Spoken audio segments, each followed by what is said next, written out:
ಬರ್ತಾ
ಧನ್ಯವಾದಗಳು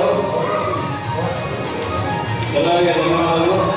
ಈಗ ಉದ್ಘಾಟಕ ಏನು ವಿಚಾರಗಳನ್ನು ನಮ್ಮ ಜೊತೆಗೆ ಹಂಚಿಕೊಳ್ಳಲು ಬಂದಿರುವಂಥ ನಮ್ಮ ಡಾಕ್ಟರ್ ರಜಾ ಪ್ರಸಾದ್ ಅವರು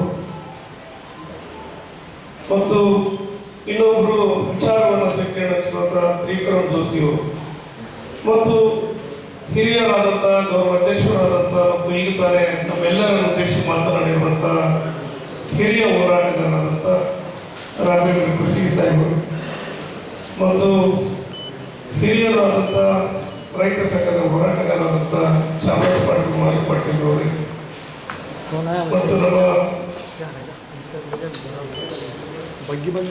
JDS ಪಕ್ಷದ ರಾಜ್ಯ ಕಾರ್ಯದರ್ಶಿಗಳಾದಂಥ ಲಕ್ಷ್ಮೀಪತಿ ಗಣದಾಳ್ ಅವರಿಗೆ ಮತ್ತು ಕಾಮರ್ಸ್ ಅಧ್ಯಕ್ಷರಾದಂಥ ನಮ್ಮ ಕಮಲ್ ಕುಮಾರ್ ಅವರಿಗೆ ಮತ್ತು ಇನ್ನೊಬ್ಬ ನಮ್ಮ ಸಲೀಂ ಪಾಷಿ ಅವರು ಸಮಾಜದ ಮುಖಂಡರೆ ಮತ್ತು ಇನ್ನೊಬ್ಬ ಸೋದರಿ ಹೋರಾಟದಂಥ ಡಾಕ್ಟರ್ ಶಾರದಾವಲಿ ನಾಯಕರವರೇ ಮತ್ತು ನಮ್ಮ APMC ಅಧ್ಯಕ್ಷರಾದಂಥ ಮಲ್ಲಿಕಾರ್ಜುನ ಗೌಡ ಅವರೇ ಮತ್ತು ನಮ್ಮ ಜಂಬಣ್ಣವರೇ ಮತ್ತು ಮಿಲ್ಲು ಸುಶೀಲ ಅಧ್ಯಕ್ಷರಾದಂಥ ನಮ್ಮ ಲಕ್ಷ್ಮೀಕಾಂತ್ ರೆಡ್ಡಿ ಅವರೇ ಹೋರಾಟಗಾರರಾದಂಥ ಬಸವರಾಜ್ ಅವರೇ ಮತ್ತು ನಮ್ಮ ಬಸವರಾಜ್ ಅವರೇ ಮುಂಭಾಗದಲ್ಲಿ ಬಹಳಷ್ಟು ಜನ ಹಿರಿಯ ಎಲ್ಲ ಹೋರಾಟಗಾರರು ಬೇರೆಯವರಿರ್ಬೋದು ಇಲ್ಲ ಬೇರೆ ಬೇರೆಯಿಂದ ಬಂದಿರುವಂಥ ಎಲ್ಲ ಸಂಘಟನೆಯ ಎಲ್ಲ ಹಿರಿಯ ಪದಾಧಿಕಾರಿಗಳೇ ಮುಖಂಡರೇ ಮಾಧ್ಯಮ ಸ್ನೇಹಿತರೆ, ಈಗಾಗಲೇ ಬಹಳಷ್ಟು ವಿಚಾರಗಳನ್ನು ಕೂಡ ಇವತ್ತು ವಿಶೇಷವಾಗಿ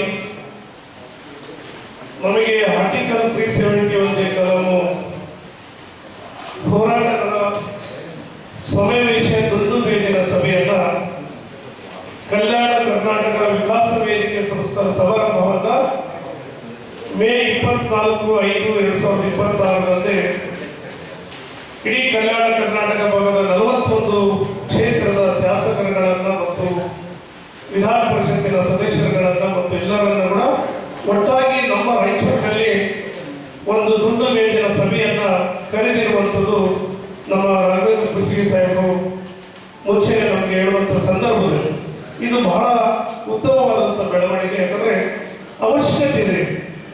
ಇದು ನಾವು ಮಾಡದೆ ಹೋದ್ರೆ ನಾವು ಏನು ಹಿಂದುಳಿದ ಅಂತೇಳಿ ನಾವಿನ್ನ ಇಷ್ಟು ವರ್ಷಗಳನ್ನು ನಾವು ಹಿಂದುಳಿದು ಇನ್ನ ಬಹಳಷ್ಟು ಹಿಂದೆ ಹೋಗುವಂಥ ಸಂದರ್ಭ ನಮಗೆ ಮುಂದೆ ಬರಬಹುದನ್ನ ಚಿಂತನೆಯಿಂದ ಈ ಸಭೆಯನ್ನು ಕರೆದಿದ್ದಾರೆ. ಹಾಗಾಗಿ ಆ ಸಭೆಯಲ್ಲಿ ನಾವೆಲ್ಲರೂ ಕೂಡ ಶಾಸಕರು ಶಾಸಕರೇ ಭಾಗವಹಿಸಿ ಚಿಂತನೆಯ ಮಾತಾಡುವಂಥದ್ದು ಅವಶ್ಯಕತೆ ಇದೆ. ನಾವು ಒಟ್ಟಾಗಿ ಸೇರಿ 41 ಕ್ಷೇತ್ರದ ಪಕ್ಷಾತೀತ ಶಾಸಕರುಗಳು, ಸಂಸದರು, ವಿಧಾನ ಪರಿಷತ್ತಿನ ಸದಸ್ಯರು ಒಟ್ಟಾಗಿ ನಮ್ಮ ಕೂಗನ್ನ ಈ ರಾಜ್ಯ ಮಟ್ಟಕ್ಕೆ ಮತ್ತು ನಾಯಕರುಗಳನ್ನ ನಾವು ಮುಗಿಸದೆ ಹೋದ್ರೆ ಬಹಳಷ್ಟು ನಾವು ಹಿಂದುಳಿದು ಹೋಗೋದಕ್ಕೆ ಸಂಶಯವಿಲ್ಲ. ಯಾಕಂದ್ರೆ ಈಗಾಗಲೇ ಬಹಳಷ್ಟು ನಾವು ಹಿಂದೆ ಹೋಗಿಬಿಟ್ಟಿದ್ವಿ. ಅವ್ರನ್ನ ರೀಚ್ ಆಗೋದಕ್ಕೆ ನಾವು ಯಾವುದೇ ಕಾರಣಕ್ಕೆ ಆಗ್ತಾ ಇಲ್ಲ. ಇಷ್ಟೊಂದು ನಮಗೆ ಹೋರಾಟಗಾರರು ಬಹಳಷ್ಟು ಎಚ್ಚರಿಕೆಗಳನ್ನ ಕೊಡ್ತಾ ಇದ್ದು ಮತ್ತು ಎಲ್ಲವನ್ನ ಸಂಘಟಿಸಿದ ಮುಖಾಂತರ ನಾವು ಆರ್ಟಿಕಲ್ 371 ಅನ್ನು ಪಡೆದ ಮೇಲೆ ಕೂಡ ನಾವು ಅಟ್ಲೀಸ್ಟ್ ಈಗ ಮುಂದೆ ಬರುವಂಥದ್ದು ಆಗ್ಬೋದು, ಆದರೆ ಕೂಡ ಅದು ಆಗ್ತಾ ಇಲ್ಲ. ಹಾಗಾಗಿ ನಾವು ಚಿಂತನೆ ಮಾಡುವಂಥದ್ದು ಅವಶ್ಯಕತೆ ಇದೆ ಅಂತ ಕೂಡ ನನ್ನ ಭಾವನೆ. ಇವತ್ತು ಏನು ಆರ್ಟಿಕಲ್ 371J ಬಂದ ಮೇಲೆ ಬಹಳಷ್ಟು ಬದಲಾವಣೆಗಳನ್ನು ಆಗ್ತಾವಂತೇಳಿ ಬಹಳಷ್ಟು ನಿರೀಕ್ಷೆಯಿಂದ ಹೋರಾಟಗಾರರು ನಿರಂತರವಾಗಿ ಹೋರಾಟಗಾರರು ಮಾಡಿ ಅದನ್ನು ಪಡೆಯುವಂಥದಕ್ಕೆ ಬಹಳಷ್ಟು ಶ್ರಮವಾಗಿದೆ. ವೈದ್ಯನಾಥ್ ಪಾಟೀಲ್ ಹಿಡಿದು, ರಾಘವೇಂದ್ರ ಕೃಷಿ ಸಾಹೇಬರಿಂದ ಹಿಡಿದು, ಮತ್ತು ನಮ್ಮ ಡಾಕ್ಟರ್ ಅಶೋಕ್ ರಿಜೋರಿಂದ ಹಿಡಿದು ಎಲ್ಲರೂ ಬಹಳಷ್ಟು ಜನ ಶ್ರೀಕಾಂತ್ ಜೋಶಿ ಇರ್ಬೋದು, ಇರುವಂಥ ಹೋರಾಟಗಾರರು, ಮುಂಭಾಗದಲ್ಲಿ ಹೋರಾಟಗಾರರು ಎಲ್ಲರೂ ಸೇರಿದ ಮೇಲೆ ನಮ್ಮ ನಾಯಕರುಗಳಾದಂಥ ಮಲ್ಲಿಕಾರ್ಜುನ ಖರ್ಗೆ ಸಾಹೇಬರಾಗಿರ್ಬೋದು, ಧರ್ಮ್ ಸಿಂಗ್ ಆಗಿರ್ಬೋದು, ಅವರೆಲ್ಲರೂ ಕೂಡ ಆಸಕ್ತಿಯನ್ನು ವಹಿಸಿ ಒಂದು ಜಾರಿ ಆದ ನಂತರ ಇದು ನಮಗೆ ಸಾರ್ಥಕತೆಯನ್ನು ಆಗುವಂಥದಕ್ಕೆ ಚಿಂತನೆಯನ್ನು ಅವಶ್ಯಕತೆ ಇದೆ. ಆ ನಿಟ್ಟಿನಲ್ಲಿ ಮೇಲಿನಲ್ಲಿ ಕರೆದಿದ್ದೀವಿ, ಅದು ಉತ್ತಮವಾದಂಥ ಬೆಳವಣಿಗೆ ಅಂತ ಕೂಡ ನಾನು ಈ ಸಂದರ್ಭದಲ್ಲಿ ಹೇಳ್ತೇನೆ.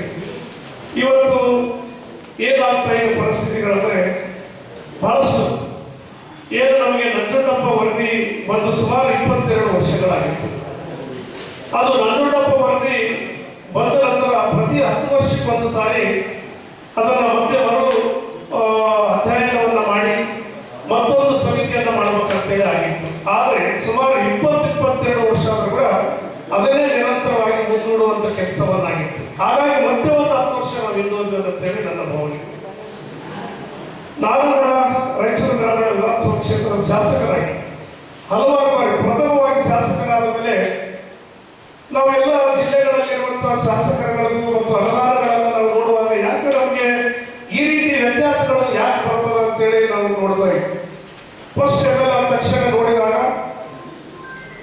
SDP ಅಂತ ಸ್ಪೆಷಲ್ ಡೆವಲಪ್ಮೆಂಟ್ ಫಂಡ್ ಅಂತೇಳಿ ಬರ್ತಾ ಇತ್ತು. ಸ್ಪೆಷಲ್ ಡೆವಲಪ್ಮೆಂಟ್ ಫಂಡ್ ಅಂದ್ರೆ ನಂಜುಂಡಪ್ಪ ವರದಿ ಆಧಾರದ ಮೇಲೆ ಆ ಅನುದಾನವನ್ನು ಹಂಚಿಕೆ ಆಗ್ತಾ ಇತ್ತು. ಅವಾಗ ಯಾಕೆ ಆಗ್ತದೆ ಈ ರೀತಿ ಅಂತ ನಾವು ನೋಡಿದಾಗ ಅದೆಲ್ಲವನ್ನ CDI ಇಂಡೆಕ್ಸ್ ಅನ್ನು ತಯಾರು ಮಾಡಿ ಹಿಂದುಳಿದ, ಅತಿ ಹಿಂದುಳಿದ, ಅತ್ಯಂತ ಹಿಂದುಳಿದ 3 ವಿಭಾಗಗಳನ್ನು ರಚನೆ ಮಾಡಿ ಅವತ್ತು ವರದಿಯನ್ನು ಕೊಟ್ಟಂತ ಸಂದರ್ಭದಲ್ಲಿ ಆ ರೀತಿಯಾಗಿ ರಾಜ್ಯ ಸರ್ಕಾರದಿಂದ ಬರುವಂತಹ ಸ್ಪೆಷಲ್ ಫಂಡ್ ಅನ್ನ ಅಲೋಕೇಶನ್ ಕೊಟ್ಟಾಗ ಆಯಾ CDI ಇಂಡೆಕ್ಸ್ ಪ್ರಕಾರ ಬರ್ತಾ ಇದೆ.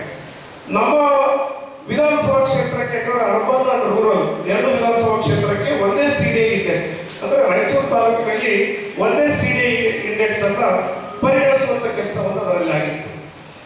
ಅದು ನೋಡಿದಾಗ ಬಹಳಷ್ಟು ಅತ್ಯಂತ ಮುಂದುಳಿದ ತಾಲೂಕು ಅಂದ್ರೆ ಮುಂದುವರೆದ ತಾಲೂಕದಲ್ಲಿ ನಮ್ಮ ರಾಯಚೂರು ತಾಲೂಕನ್ನ ಇರ್ತದೆ. ಯಾಕಂದ್ರೆ CDI ಇಂಡೆಕ್ಸ್ ಬಹಳಷ್ಟು ಕಡಿಮೆ. ಅಂದ್ರೆ ಡಿಸ್ಟ್ರಿಕ್ಟ್ ನಲ್ಲಿರುವಂತಹ ಆರ್ಥಿಕ ಮತ್ತು ಎಲ್ಲವನ್ನ ಪರಿಗಣಿಸಿ ಡಿಸ್ಟ್ರಿಕ್ಟ್ ಹೆಡ್ ಕ್ವಾರ್ಟರ್ ನಲ್ಲಿರುವಂತಹ ಏನ್ ಫೆಸಿಲಿಟಿಗಳ ಎಲ್ಲವನ್ನ ಕೂಡಿಕರಿಸಿ CDI ಇಂಡೆಕ್ಸ್ ಅನ್ನ ಕೊಡುವಂತ ಕೆಲಸ ಆಗಿತ್ತು. ಆದ್ರೆ ಅವತ್ತಿನ ಸಂದರ್ಭದಲ್ಲಿ ಅಲ್ಪ ಸ್ವಲ್ಪ ನೀರಾವರಿಗಳು ನಮಗೆಲ್ಲ ಥೈಲ್ಯಾಂಡ್ ನಲ್ಲಿ ಕೆಳಗ ರಾಯಚೂರು ತಾಲೂಕಿನಲ್ಲಿ ನೀರಾವರಿ ಬರ್ತಾ ಇತ್ತು. ಸ್ವಲ್ಪ ರೈತರಿಗೆ ಏನಾದ್ರು ಬೆಳೆಗಳು ಕ್ರಾಪ್ನಿಂದ ಸೋರ್ಸಸ್ಗಳು ಬರ್ತಿತ್ತೆ ಅಂತ ನನ್ನ ಭಾವನೆಗಳಲ್ಲಿ ಇತ್ತು. ಅದಾದ ನಂತರ ಒಂದು 10 ವರ್ಷದಲ್ಲಿ ಬದಲಾವಣೆ ಆಗಿತ್ತಂದ್ರೆ ಮತ್ತೆ CDI ಇಂಡೆಕ್ಸ್ ನಮಗೆ ಆಗ್ಲಿಲ್ಲ. ಹಾಗಾಗಿ ನಾವು ಅನುದಾನ ಅದೇ ನಂಜುಂಡಪ್ಪ ವರದಿ CDI ಇಂಡೆಕ್ಸ್ ಆಧಾರದ ಮೇಲೆ ಕಲ್ಯಾಣ ಕರ್ನಾಟಕ ಬೋರ್ಡ್ ಅನ್ನ ಅನುದಾನವನ್ನ ಏನು ಬರ್ತಾ ಇತ್ತು ಅದನ್ನು ಕೂಡ ಅದರ ಆಧಾರದ ಮೇಲೆ ಹಂಚಿಕೆಯನ್ನು ಮಾಡ್ತಾ ಇದ್ರು. ಇದು ಬಹಳ ಅನ್ಯಾಯ. ಯಾಕಂದ್ರೆ ನಮಗೆ ಆರ್ಟಿಕಲ್ 371J ಬಂದ ಮೇಲೆ ಎಜುಕೇಶನ್, ಎಂಪ್ಲಾಯ್ಮೆಂಟ್, ಡೆವಲಪ್ಮೆಂಟ್ 3 ಅಂಶಗಳನ್ನ ಇಟ್ಟು ಕೊಟ್ಟಾಗ ಮತ್ತೊಂದು ಅಧ್ಯಯನವನ್ನ 41 ವಿಧಾನಸಭಾ ಕ್ಷೇತ್ರಗಳನ್ನ ಇಲ್ಲೇ ನಾವು ಪ್ರತ್ಯೇಕವಾಗಿ ಒಂದು ಕಮಿಟಿಯನ್ನು ಮಾಡಬೇಕಾಗಿತ್ತು. ಯಾಕಂದ್ರೆ ಡೆವಲಪ್ಮೆಂಟ್ ಮತ್ತು ಎಜುಕೇಶನ್ ಎಂಪ್ಲಾಯ್ಮೆಂಟ್ ಅಲ್ಲಿಗೆ ವ್ಯತ್ಯಾಸ ಆಗಲಿಲ್ಲ. ಆದರೆ ಡೆವಲಪ್ಮೆಂಟ್ ನಲ್ಲಿ ನಂಜುಂಡಪ್ಪ ವರದಿ ಆಧಾರದ ಮೇಲೆ ಇದನ್ನು ಪರಿಗಣಿಸುವಂತ ಕೆಲಸ ಮಾಡಿದಾಗ ಏನು ಕೆಲವು ತಾಲೂಕುಗಳಿಗೆ ಬಹಳಷ್ಟು ಅನ್ಯಾಯ ಆಯಿತು, ಕೆಲವು ತಾಲೂಕುಗಳಿಗೆ ಅನುದಾನವನ್ನು ಮಾಡಬೇಕು. ಉದಾಹರಣೆಗೆ ದೇವದುರ್ಗಕ್ಕೆ 130 ಕೋಟಿ ರೂಪಾಯಿಗಳನ್ನ ಪ್ರತಿ ವರ್ಷ HKD ಅನುದಾನವನ್ನು ಬರ್ತಾ ಇದೆ. ನಮ್ಮ ವಿಧಾನಸಭಾ ಕ್ಷೇತ್ರಕ್ಕೆ 18 ಕೋಟಿ ರೂಪಾಯಿಗಳನ್ನ ಬರ್ತದೆ. ಅಂದ್ರೆ ಎಷ್ಟು ವ್ಯತ್ಯಾಸಗಳಿದೆ ಅಂದ್ರೆ 5 ವರ್ಷ, 1 ವರ್ಷ ಬಂದಿದ್ದು ನಮಗೆ 5 ವರ್ಷ ಬರ್ತದೆ. ಅದರಿಂದ ಕ್ಷೇತ್ರಗಳು ಮತ್ತು ತಾಲೂಕುಗಳು ಡೆವಲಪ್ ಆಗಬೇಕಾದ್ರೆ ಬಹಳಷ್ಟು ಕಠಿಣಗಳಾಗ್ತವೆ. ಆ ರೀತಿ ವ್ಯತ್ಯಾಸಗಳು ನೀವು ಉದಾಹರಣೆ ನೋಡಬಹುದು. ಲಿಂಗ್ಸೂರಿನಲ್ಲಿ ಸುಮಾರು 78 ಕೋಟಿ ರೂಪಾಯಿಗಳನ್ನು ಅಲ್ಲಿ ಬರ್ತದೆ. ಸಿಂಧನೂರಿನಲ್ಲಿ 60 ಕೋಟಿ ರೂಪಾಯಿಗಳನ್ನು ಬರ್ತಾ ಇದೆ. ಮಾವಿನಲ್ಲಿ 48 ಕೋಟಿ ರೂಪಾಯಿಗಳನ್ನು ಬರ್ತದೆ. ಅಂದ್ರೆ ಈ ರೀತಿಯಾಗಿ ಕಟ್ಟಕಡೆಯ ಬಂದಾಗ ರಾಯಚೂರು ಗ್ರಾಮೀಣ 18 ಕೋಟಿ ಈ ಟೈಪ್ ಬರ್ತದೆ. ಈ ರೀತಿ ವ್ಯತ್ಯಾಸಗಳನ್ನ ಆಗಿದೆ.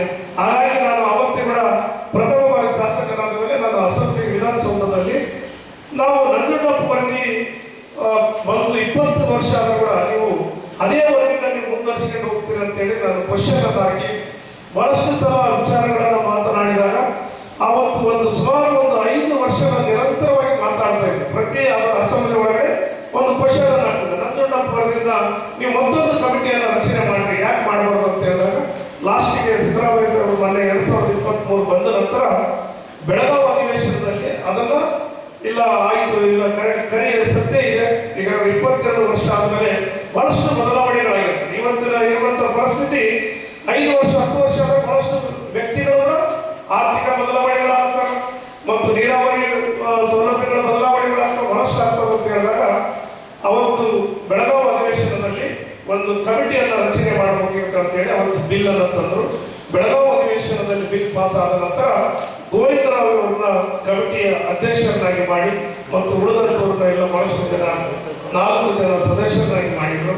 ನಾವು ಕೂಡ ನಮ್ಮ ಡಾಕ್ಟರ್ ಉಸ್ತಾದ್ ಅವರಿಗೆ ನಾವು ಅದರಲ್ಲಿ ಸದಸ್ಯರಂತ ನಾವು ಕೊಟ್ಟಿದ್ದೀವಿ. ಅದು ಸರಿಯಾದ ರೀತಿಯಲ್ಲಿ ನಾವು ಅಪ್ರೋಚ್ ಕೂಡ ಆಗಲಿಲ್ಲ, ಏನೋ ಗೊತ್ತಿಲ್ಲ. ಹಾಗಾಗಿ ನಮ್ಮವರೊಬ್ಬರು ಅಲ್ಲಿ ಕರ್ನಾಟಕ ಇರ್ಬೇಕಂತೇಳಿ ನಮ್ಮ ಭಾವನೆ ಇತ್ತು, ಅದಾಗಲಿಲ್ಲ. ಆದರೂ ನಾವು ಗೋವಿಂದರಾವ್ ಕಮಿಟಿ ಚೇರ್ಮನ್ಗೆ ಬಹಳ ಸುಮಾರು ಸಾರಿ 1 ತಾಸು 2 ತಾಸುಗಳನ್ನು ಹೋಗಿ ಚರ್ಚೆ ಮಾಡಿ ಹಿಂದಿರುವಂತಹ ಲೋಪಗಳ ಏನಾಗಿದೆ ಈ ಸಾರಿ ಆ ಲೋಪಗಳಾಗಬಾರ್ದು ಅಂತೇಳಿ ಪತ್ರಗಳನ್ನು ಕೊಡೋದ್ರ ಮುಖಾಂತರ ಮತ್ತು ಈ ಜಿಲ್ಲೆಗಳಿಗೆ ಕೂಡ ಹಲವಾರು ಕಮಿಟಿಗಳವರು ಬಂದು ಅದನ್ನು ವರದಿಯನ್ನು ಮಾಡಿ ಮಂಡನೆ ಆಗಿದೆ. ಇದು ಅಸೆಂಬ್ಲಿಯಲ್ಲಿ ಮಂಡನೆ ಆಯಿತು ಮತ್ತು ಇದರಲ್ಲಿ ಆಗಿದೆ. ಅದನ್ನ ತಕ್ಷಣಕ್ಕೆ ಜಾರಿಗೊಳಿಸುವಂತ ಕೆಲಸವನ್ನು ಮಾಡಬೇಕಾಗ್ತದೆ. ನಾವು ಮುಖ್ಯಮಂತ್ರಿಗಳನ್ನು ನಾವು ಕೇಳಿದಾಗ ಇಲ್ಲ ಸ್ವಲ್ಪ ಅದನ್ನ ವರದಿಯನ್ನು ನಾವು ಸ್ವಲ್ಪ ಅದೇನು ರೆಡಿ ಮಾಡಿಕೊಂಡು ನಾವು ಅದನ್ನ ಖಂಡಿತವಾಗಿ ಮಾಡೋಣ ಅಂತ ಕೂಡ ಹೇಳಿದ್ದಾರೆ. ಅದಾದರೂ ಕೂಡ ಬಹಳಷ್ಟು ನಮಗೆ ಕಲ್ಯಾಣ ಕರ್ನಾಟಕ ಭಾಗದ ಏನು ಅವತ್ತು ಆ ವರದಿಯಲ್ಲೇ ನಮಗೆಲ್ಲ ಸಿಗ್ತದಂತ ಆಗಲ್ಲ. ಆದರೆ ಕಲ್ಯಾಣ ಕರ್ನಾಟಕ ಭಾಗದ ಆರ್ಟಿಕಲ್ 371 ಏನಿದೆ ಅದರಲ್ಲೇ ಆದಂತ ಪ್ರತ್ಯೇಕವಾದಂತ 41 ವಿಧಾನಸಭಾ ಕ್ಷೇತ್ರಕ್ಕೆ ಆ ಕಮಿಟಿಯನ್ನು ಮತ್ತೆ ಒಂದು ಅಧ್ಯಯನ ಮಾಡಬೇಕಂತೇಳಿ ನಾನು ಒತ್ತಾಯಿಸ್ತೇನೆ. ಗೋವಿಂದರಾವ್ ಕಮಿಟಿ ಸುಮಾರು 84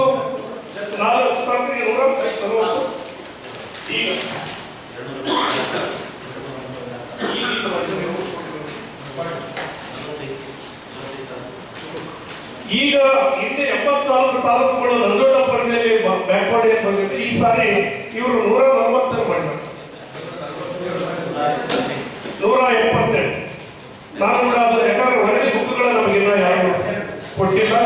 ಹಾಗಾಗಿ ಇಷ್ಟೊಂದು ತಾಲೂಕುಗಳನ್ನು ಕೊಟ್ಟಾಗ ಆ ವರದಿ ಆಧಾರದ ಮೇಲೆ ಕಲ್ಯಾಣ ಕರ್ನಾಟಕ ಭಾಗದ ಡೆವಲಪ್ಮೆಂಟ್ ವಿಚಾರ ಬಂದಾಗ ಆಯಾ ಸಿಂಡಿಯಾ ಇಂಡೆಕ್ಸ್ ಅನ್ನೋದಕ್ಕಿಂತ ನಾವು ಪ್ರತ್ಯೇಕವಾದ ಸಿಂಡಿಯಾ ಇಂಡೆಕ್ಸ್ ಅನ್ನ ಇಲ್ಲೇ ನಾವು ಅವರೇನು ವರದಿಯನ್ನ ಒಂದು ಸಮಿತಿಯನ್ನ ರಚನೆ ಮಾಡಿ ಮತ್ತೊಂದು ಅಧ್ಯಯನ ಮಾಡಬೇಕಂತ ಹೇಳಿ ಬೋರ್ಡ್ಗೆ ಮತ್ತು ಸಂಬಂಧಪಟ್ಟ ಪ್ಲಾನಿಂಗ್ ಸಚಿವರಿಗೆ ಮತ್ತು ರಾಜ್ಯದ ಮುಖ್ಯಮಂತ್ರಿಗಳಿಗೆ ಗಮನಕ್ಕೆ ತರುವಂತ ಕೆಲಸವನ್ನ ಮಾಡ್ತಾ ಇದ್ವಿ.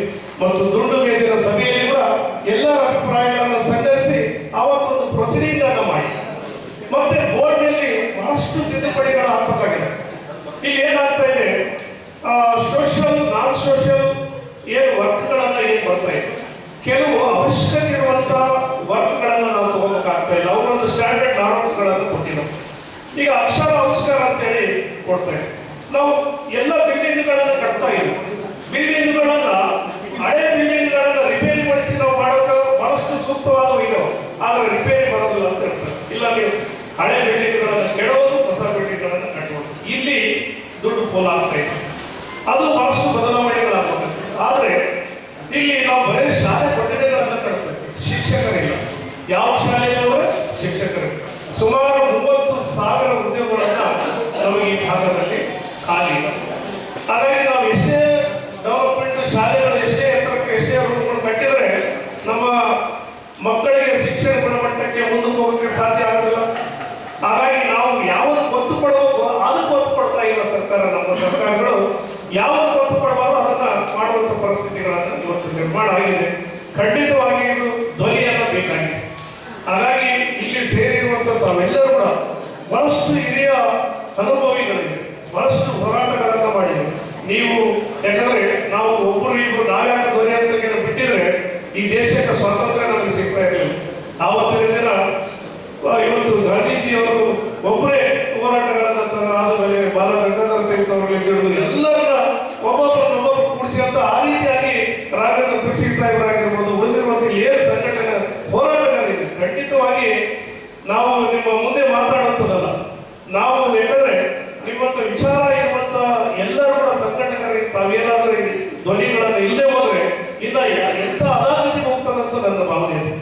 ಯಾಕಂದ್ರೆ ಅಂತ ಪರಿಸ್ಥಿತಿ ನಿರ್ಮಾಣ ಆಗಿದೆ. ಇವತ್ತು ರಾಜಕೀಯ ಕೂಡ ಹೆಂಗಾಗಿದೆ ಅಂದ್ರೆ ಎಲ್ಲ ಒಂದು ಉದ್ಯಮಿಗಳ ಕೈಯಲ್ಲಿ ಹೋಗುವಂತ ಪರಿಸ್ಥಿತಿಗಳ ನಿರ್ಮಾಣ ಆಗಿದೆ. ಬರುವಂತ ದಿನಗಳಲ್ಲಿ ಎಂತೆಂಥ ಮಾನವರಲ್ಲಿ ಅದರಲ್ಲಿ ಒಳಗಡೆ ಬರುವಂತ ಪರಿಸ್ಥಿತಿಗಳಾಗಿದೆ. ಆದ್ರೆ ಇವತ್ತು ಯಾವುದೇ ಸಿದ್ಧಾಂತಗಳು ಮತ್ತು ಯಾವುದಕ್ಕ ಅಲ್ಲಿ ಬೆಲೆ ಇಲ್ಲದಂತ ಪರಿಸ್ಥಿತಿಗಳಲ್ಲಿ ಅಂತ ರಾಜಕೀಯ ನಿರ್ಮಾಣ ಆಗಿದೆ. ಸತ್ಯ ಇದೆ. ನೀವು ಬೇಕಾದ್ರೆ ಅಲ್ಲಿ ಬಂದಿರುವಂತ ವ್ಯಕ್ತಿಗಳು ಕೂಡ ಎಂತೆಂಥ ಉದ್ಯೋಗಗಳು ಯಾವ್ಯಾವುದೋ ಉದ್ಯಮ ಮಾಡುವಂತವ್ರು ಕೂಡ ಒಳಗಡೆ ಬರುವಂತ ಯಾಕಂದ್ರೆ ಆ ರೀತಿ ನಿರ್ಮಾಣ ಆಗಿಬಿಟ್ಟಿದೆ. ನೀವಿಲ್ಲಾಂದ್ರೆ ಸಾಮಾನ್ಯ ವ್ಯಕ್ತಿಗಳು ಒಳಗಡೆ ಹೋಗುವಂತ ಪರಿಸ್ಥಿತಿಗಳಿಲ್ಲ. ಇವತ್ತು ಅಸೆಂಬ್ಲಿಗೆ ಹೋಗ್ಬೇಕಾದ್ರೆ ಸಾಮಾನ್ಯ ವ್ಯಕ್ತಿ ಸಿದ್ಧಾಂತಗಳು ಸತ್ಯದ ದಾರಿಯಲ್ಲಿ ನಡೆಯುವಂತ ಹೋಗ್ಬೇಕಾದ್ರೆ ಭಾರಿ ಒಳ್ಳೆಯ ಕಠಿಣವಾಗಿ ಹೋಗುವಂತ ಪರಿಸ್ಥಿತಿಗಳ ನಿರ್ಮಾಣ ಆಗಿದೆ. ಇದು ಇರುವಂತ ಸತ್ಯ. ಹಾಗಾಗಿ ನಿಮ್ಮಂತ ಇರುವಂತ ಇಲ್ಲಿ ಹೋರಾಟಗಾರರ ಮುಖಾಂತರ ಮತ್ತು ಆವಾಗ ಏನು ಜನಪ್ರತಿನಿಧಿಗಳನ್ನು ಕರೆದು ಏನು ಒಂದು ದುಂಡು ಮೇಜಿನ ಸಭೆಗಳನ್ನು ಮಾಡದೆ ಹೋದ್ರೆ ಯಾರ ಪಾಡಿಗೆ ಅವರು ಹೋಗುವಂತ ಸ್ಥಿತಿಗಳನ್ನ ನಿರ್ಮಾಣ ಆಗ್ತಾ ಇದೆ. ಆ ನಿಟ್ಟಿನಲ್ಲಿ ಖಂಡಿತವಾಗಿ ನಮ್ಮ ಅವಶ್ಯಕತೆ ಮಾಡ್ಬೇಕಾಗ್ತದೆ. ಈಗ ನೋಡ್ರಿ, ನಂಜುಂಡಪ್ಪ ವರದಿ ಬಂದು 20 ವರ್ಷ ಆದ್ರೂ ಕೂಡ ನೀವು ಆಸ್ಪರ್ಷನಲ್ ಡಿಸ್ಟ್ರಿಕ್ಟ್ ಅಂತ ಹೇಳಿ ಕೇಂದ್ರ ಸರ್ಕಾರ 100 ಜಿಲ್ಲೆಗಳನ್ನು ಆಯ್ಕೆ ಮಾಡಿದೆ. ಅಂದ್ರೆ ಯಾವತ್ತಿನ ದಿನ ಅತ್ಯಂತ ಹಿಂದುಳಿದ ಜಿಲ್ಲೆಗಳು ಯಾವ ಇದಾವೆ ಅಂತ ಹೇಳಿ ಇಡೀ ದೇಶದಲ್ಲಿ ಅಧ್ಯಯನವನ್ನು ಒಂದು ಸಮಿತಿ ಮಾಡಿದಾಗ ನಮ್ಮ ಕರ್ನಾಟಕದಲ್ಲಿ 2 ಜಿಲ್ಲೆ ಮಾತ್ರ ಆಯ್ಕೆ. ಅದು ಯಾವುದು? ರಾಯಚೂರು, ಯಾದಗಿರಿ. ಮತ್ತೆ 20 ವರ್ಷ ನಂಜುಂಡಪ್ಪ ವರದಿ ಬಂದ ಮೇಲೆ ಬದಲಾವಣೆ ಆಗ್ಬೇಕಲ್ಲ, ಏನು ಬದಲಾವಣೆ ಆಗಲಿಲ್ಲ. ಮತ್ತೆ ಇಂದ ಕೆಳಗೆ ಹೋಗಿ ಹೊರತಾಗಿ ಬದಲಾವಣೆಗಳಾಗಲಿಲ್ಲ. ಹಾಗಾಗಿ ಇವತ್ತು ಏನು ನಮಗೆ ಅತ್ಯಂತ ಹಿಂದುಳಿದಂತ ಜಿಲ್ಲೆಗಳಾದ ಮೇಲೆ ಕೂಡ ಇವತ್ತು ಇನ್ನ ಕೆಲವು ಡಾಟಾಗಳು, ಕೆಲವು ಅಧಿಕಾರಿಗಳು ಬರೀ ಅವರು ಏನು ಕಂಪ್ಯೂಟರ್ನಲ್ಲಿ ಡಾಟಾಗಳಲ್ಲಿ ತೋರಿಸ್ತಾ ಇದ್ದಾರೆ ಹೊರತಾಗಿ ಪ್ರಾಕ್ಟಿಕಲ್ ನೀವು ಅದು ನೋಡಿದ್ರೆ ಅದರಲ್ಲಿ 50% ಸತ್ಯ, 50% ಅಸತ್ಯ ಆಗಿ ಇರುವಂಥದ್ದು ಡಾಟಾ ಕೊಡ್ತಾ ಇದ್ದಾರೆ. ಕೇಂದ್ರ ಸರ್ಕಾರಕ್ಕೆ ಇರ್ಬೋದು, ರಾಜ್ಯ ಸರ್ಕಾರಕ್ಕೆ ಇರ್ಬೋದು. ನೀವು ಅವ್ರು ಎಲ್ಲಿ ಕೂಡ ಸ್ಥಳೀಯವಾಗಿ ಹೋಗಿ ಅಧ್ಯಯನ ಮಾಡೋದಿಲ್ಲ ಯಾರು. ಆ ರೀತಿ ನಿರ್ಮಾಣ ಮಾಡುವಂತ ಪರಿಸ್ಥಿತಿ ಆಗಿ ಇವತ್ತು ನಾವು ಈ ಭಾಗಕ್ಕೆ ಈ ಹಿಂದುಳಿಯುವಿಕೆ ಆಗಿದೆ. ಹಾಗಾಗಿ ಇವತ್ತು ನಾವು ಪ್ರಥಮವಾಗಿ ನಮ್ಮ ಈ ಭಾಗಕ್ಕೆ, ಕಲ್ಯಾಣ ಕರ್ನಾಟಕ ಭಾಗಕ್ಕೆ ಉದ್ಯೋಗಗಳನ್ನ ಶಿಕ್ಷಕರನ್ನ ತುಂಬುವಂಥದ್ದಾಗಿರ್ಬೋದು, ಬೇರೆ ಬೇರೆ ಉದ್ಯೋಗಗಳು, ಎಷ್ಟೋ ಉದ್ಯೋಗಗಳನ್ನ ಖಾಲಿ ಇರುವಂಥದಕ್ಕೆ ಆಗ್ತಾ ಇದೆ. ಮತ್ತು ಆವತ್ತು ಏನು ನಮಗೆ ಕಲ್ಯಾಣ ಕರ್ನಾಟಕ ಬರಲಿಕ್ಕೆ ಹೈದರಾಬಾದ್ ಕರ್ನಾಟಕ ಇದ್ದಂಥ ಸಂದರ್ಭದಲ್ಲಿ ಮಂಡಳಿ ಏನಿತ್ತು, ಆ ಮಂಡಳಿಯಲ್ಲಿ ಒಂದು 20-15 ಜನ ವರ್ಕರ್ಸ್ ಏನು ಒಬ್ಬ ಇಂಜಿನಿಯರ್ ಯಾರಿದ್ರೆ ಅಷ್ಟೇ ವರ್ಕರ್ಸ್ ಇದೆ. ಇವತ್ತು 5,000 ಕೋಟಿ ಕೊಟ್ಟರು ಕೂಡ ಅಲ್ಲಿರುವಂತ ಆ ಬೋರ್ಡಿಗೆ ಏನಿತ್ತು ಅವತ್ತು ಬೋರ್ಡಿಗೆ ಎಷ್ಟಿತ್ತು ಸರ್ ನಿಮಗೆ? ಅಲ್ಲ, ಅನುದಾನ ಎಷ್ಟಿತ್ತು? 3,000 ಕೋಟಿ ಪರಿಹಾರ ಅದಲ್ಲ, ಸ್ಟಾರ್ಟಿಂಗ್ ಬೋರ್ಡ್ ಇರ್ತದೆ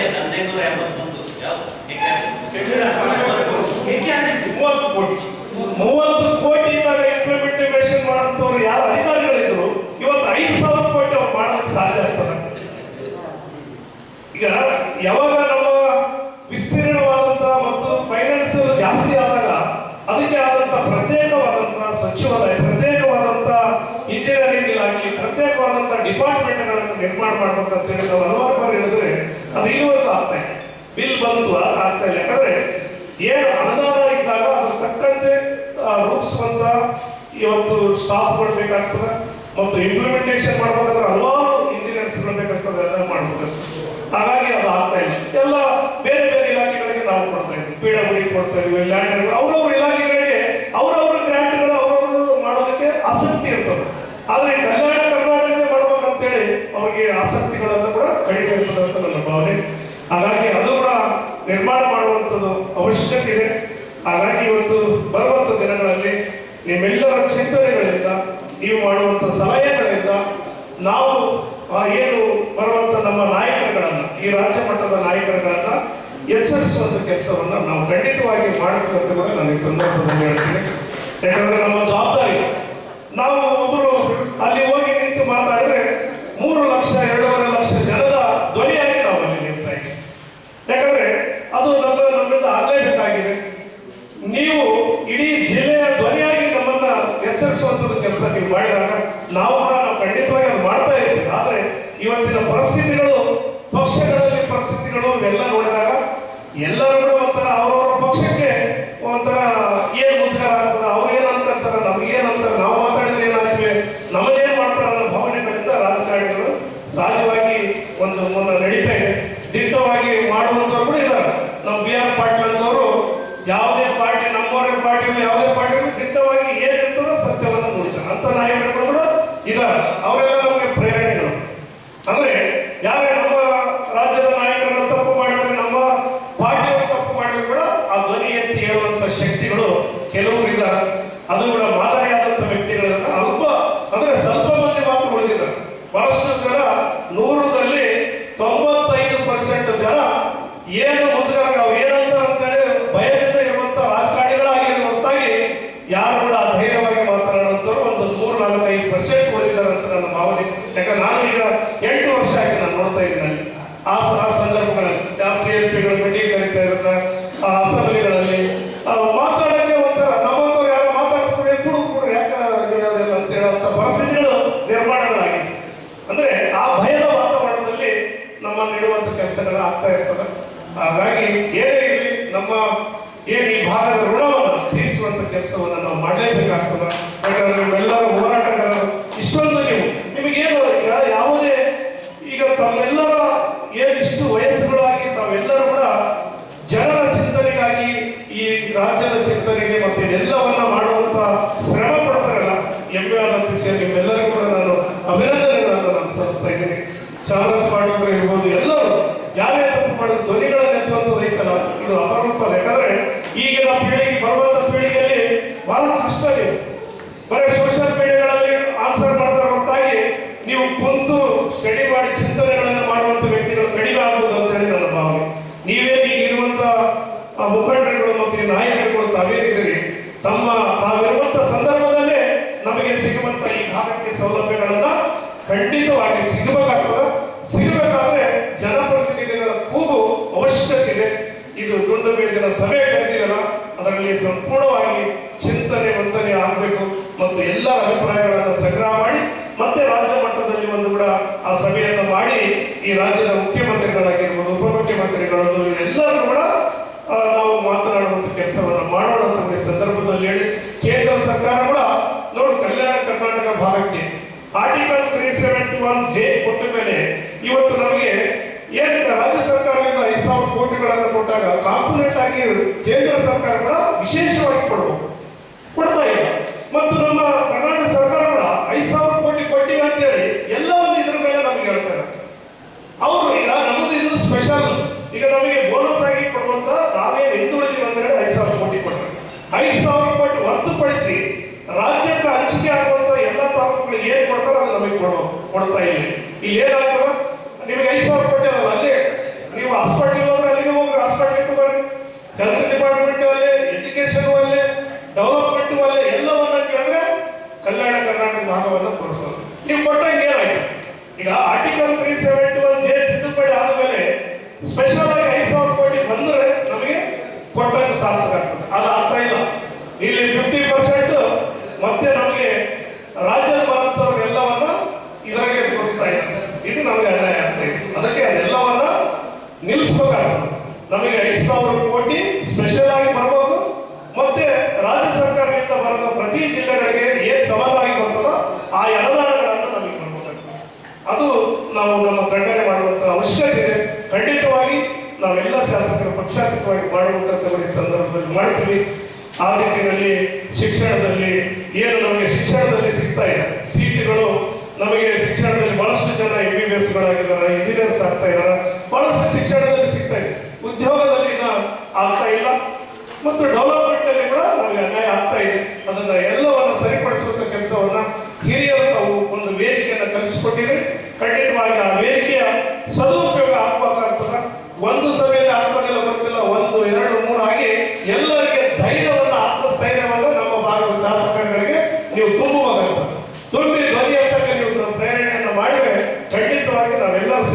ಮಾಡ್ತೀವಿ ಅಂತ ಈ ಸಂದರ್ಭದಲ್ಲಿ ಹೇಳಿ ನಮ್ಮನ್ನು ಕರೆಸಿ ಮಾತನಾಡಲು ಅವಕಾಶ ಕೊಡ್ತಾರೆ.